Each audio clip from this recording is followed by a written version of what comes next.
Welcome to the Milk and Cookies podcast. This is a podcast that's absolutely nothing to do with milk and cookies. It has everything to do with the amazing sport of American football. I am joined today only with Leon. Anthony is a little bit busy right now, but there's a prime reason why it's just the two of us today. This episode is just about the Miami Dolphins. Only about the Dolphins. No one else. We're going to talk about Patriots? No. Anybody else? Absolutely not. This is just the Miami Dolphins today. Why? Why not? Why not? Got a problem? Don't watch.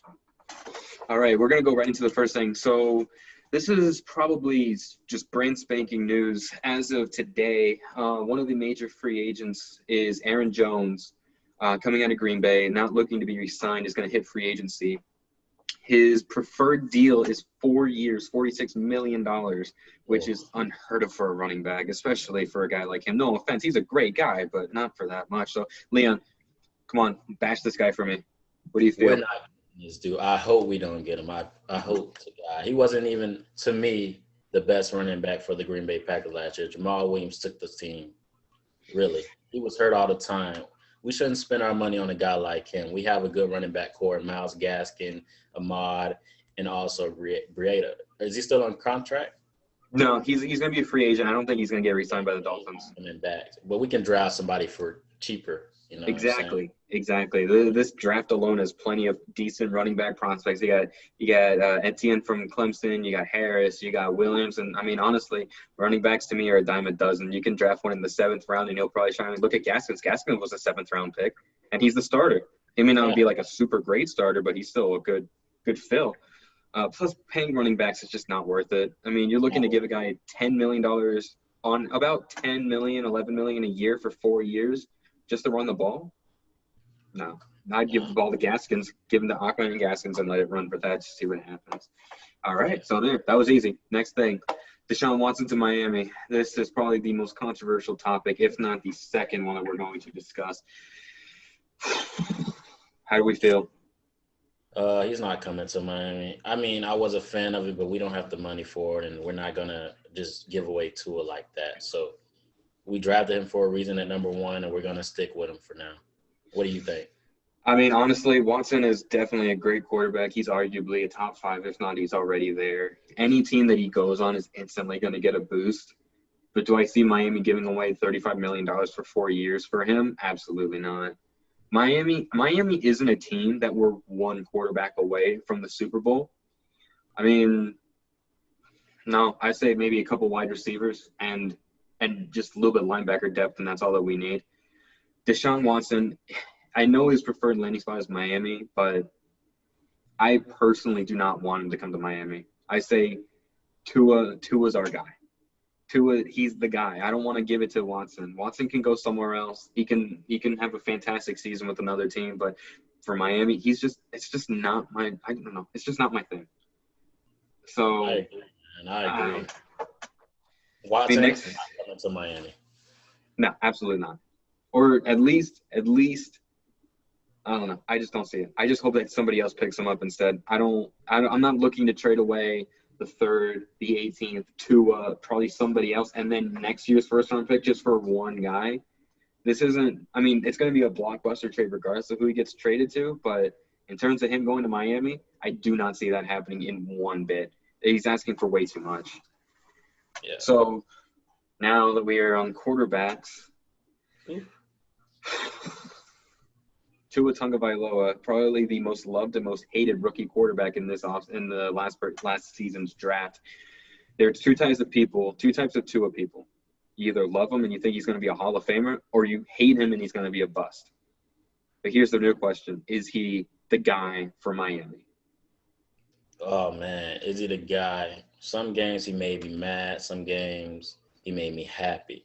I'm just going to be honest with you. He has to show me that he can play freely. He's been playing timid. I don't know if it was the offensive coordinator. We do have a new one coming in, and I hope he plays more freely, and we see the Alabama Tua that's throwing for 300 to 400 yards a game.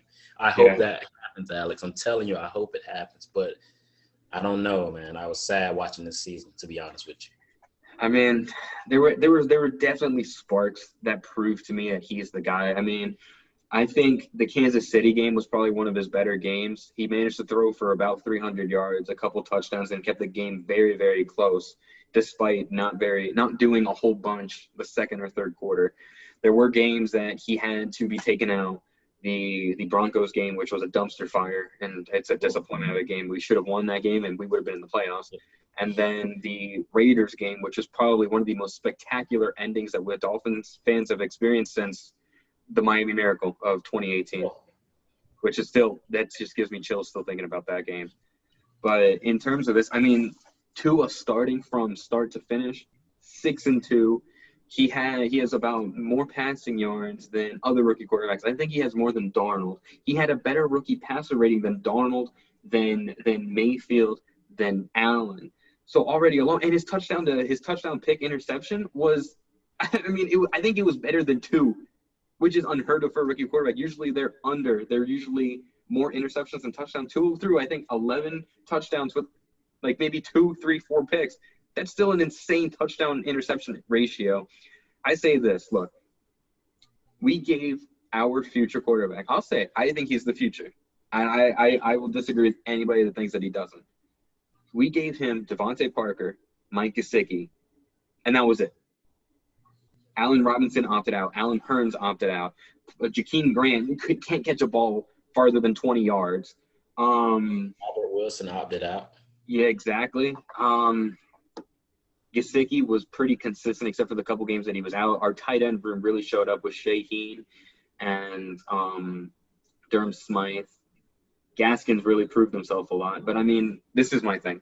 Free agency's coming up. The draft is coming up. This is probably the biggest offseason we've had in a very long time.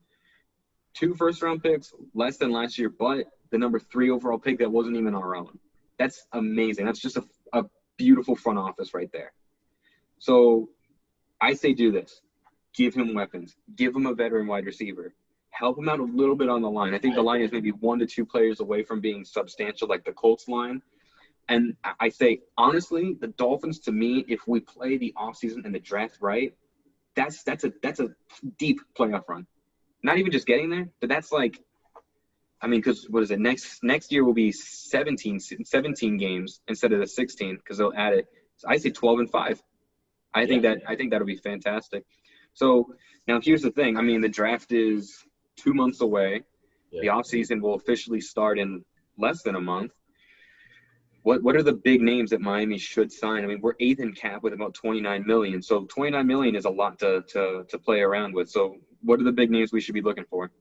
We're going to look for a veteran receiver to go with a receiver we could draft at the 3rd round. I say we pull out the money for Allen Robinson.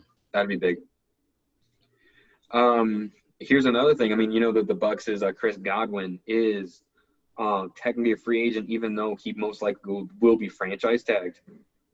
Let's say the Bucs don't franchise tag him. Is that the prime receiver that the Dolphins should be going for in the free agency? Yes, no doubt. He's a baller. Mm-hmm. No doubt. I think we should go for him if they don't, have the money to get him, and if he doesn't want to sign back with him. I mean, this offseason, there's a lot of available wide receivers. There's Robinson, there's T.Y. Hilton, there's Kenny Galladay, Juju Smith-Schuster.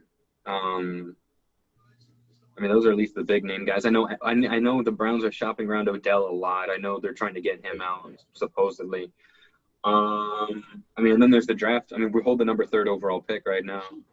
I mean, I'd say this, even the top 3 receivers is Jamar Chase, Devonta Smith, Jalen Waddle. I'd say get any of the 3 of those guys, Miami is instantly going to be 1 to 2 wins better than last year alone. It just depends on who we're going to get. So I guess of those 3 receivers, which one would you want the most? I'm going to take Smith. I love this. Really? I love the play.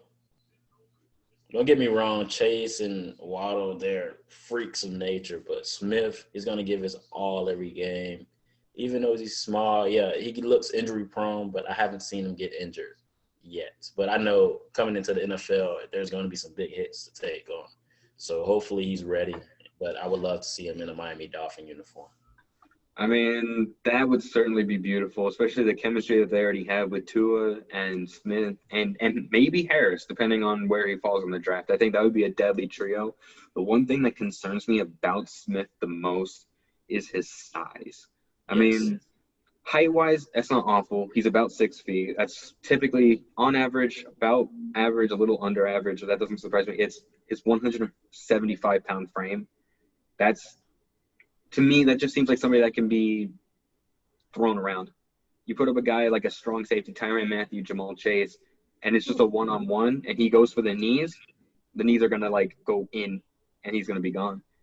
That's the one thing that concerns me about Smith the most is his size. That's why I would personally I'd pick Chase. I'd pick Jamar Chase. I think Chase is a little bit more of a more complete receiver. I think he's Smith is a speed. I would say he can run, he can catch. I mean, he's great. Jamar Chase is just he's a jack of all trades. He's a playmaker. He's a route runner. He's a speedster. He can break coverage. He can catch. I'd pick Chase Yeah, over over he Smith. reminds me of Anquan Bolden, if I think. Yeah, I would think so. That's a good one. Anquan Boldin, man, that's a name I haven't heard in a bit. He's that guy. He's that guy. Yeah, he's a reliable guy that you can put on pretty much any team and you know he's going to produce. Now, now here's the real question, and this is the one that I've seen a lot of people fight over. Between Justin Jefferson and Jamar Chase, they were both wide receiver number 1 and 2 with Joe Burrow in 2019. Who's better? Oh, oh, Justin. Really? You said Justin Jefferson? Yes. Oh well, yeah. I mean, yeah, I'd agree. I think that man is taking it a step above, especially for rookie receivers. Yeah, the guy is unbelievable. He might not Yeah, have top-notch speed, but he has a good stride, and he's going to catch everything that comes his way. that's a that's a fair point. That is a very, very fair point. I mean, we'll see. Honestly, I'm excited. We have money. We have draft picks. I honestly, Go. exactly, and we're in a position that we can do better. I mean, remember 2019, no talent, 5-11. 2020, 10-6, stacked, and then we still have picks. We still have money, and I honestly, Brian Flores, to me, he's coach of the year in my heart. I mean, that man has made amazing trades. Same with me, man. Same with me. I hope he's here for the long run. I really do. I Yes. I love that man dearly, and I hope he stays in Miami for as long as possible. I hope So, so. I mean, hey, we'll see. But I think that's it for today. Yeah, I yeah. think this is fantastic. Thank you all for watching. This is just one of the first of many episodes. I know, to me at least, this is probably going to be one of my favorite series to do. Because it's just Miami Dolphins. It's just about the one team that I love the most. We'll keep you guys So, updated, and we will be in the Super Bowl this upcoming year. Watch out, man. man, that'll be brilliant. That'll be so cool. I would Watch out. love to see that. I believe it. I believe it. Dark horse candidate Miami Dolphins. That would be fantastic. Let's go. But yeah, we'll definitely be making more of this series. So hey, let us know what you guys think. I know Anthony said he was going to do a Bucks series as well, aside Oh, from yeah. Leon and I doing a Dolphins. So if you like the Bucks, stay tuned for that. That'll probably be rolling sometime soon. But yeah, we will definitely be keep posting more of this. So just let us know what you guys want, what you guys need. Think of a series that we should do. Let us know. As always, bash us in the comments if you need to. If you don't, then don't worry about it. But yeah, we will definitely see you guys later. Thank you guys so much for watching.